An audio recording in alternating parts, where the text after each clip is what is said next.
তো আসসালামু আলাইকুম বন্ধুরা, সবাই কেমন আছো? আশা করি ভালো আছো। আমি 1 মাস থেকে ভাবছি ব্লগ ভিডিও বানাবো, প্রতিদিন ভাবছি আর বানানো হচ্ছে না। এই করে 1 মাস কেটে গেল। তো আজকে সিদ্ধান্ত নিয়েই নিলাম আজকে থেকেই বানাবো। তো আজকে সকাল সকাল কাজে বেরিয়ে পড়েছিলাম। তো আজকে আর কাজ হবে না, আজকে পানির জন্য কাজ বন্ধ হয়ে গেল। এখন কি করব, রুমে চলে যাব। তো রুমে এসে আমি কি করলাম তোমরা দেখতে থাকো ভিডিওর মধ্যে। তো ভিডিও করতে করতে একটা ইনস্টাগ্রামে রিলস বানিয়ে নিলাম।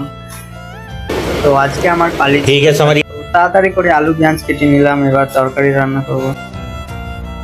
तो इसे चलाने के लिए उम्र की नहीं जिगर की जरूरत होता है मेरा भाई।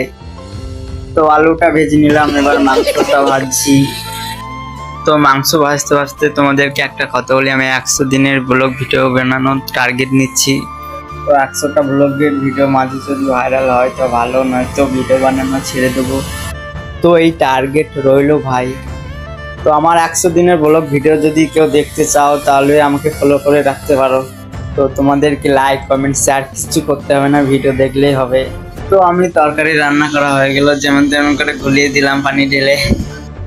তো 11টা বাজতে চললো, এখনো পানি ছাড়ছে না, এখনো ফিস করে হচ্ছে।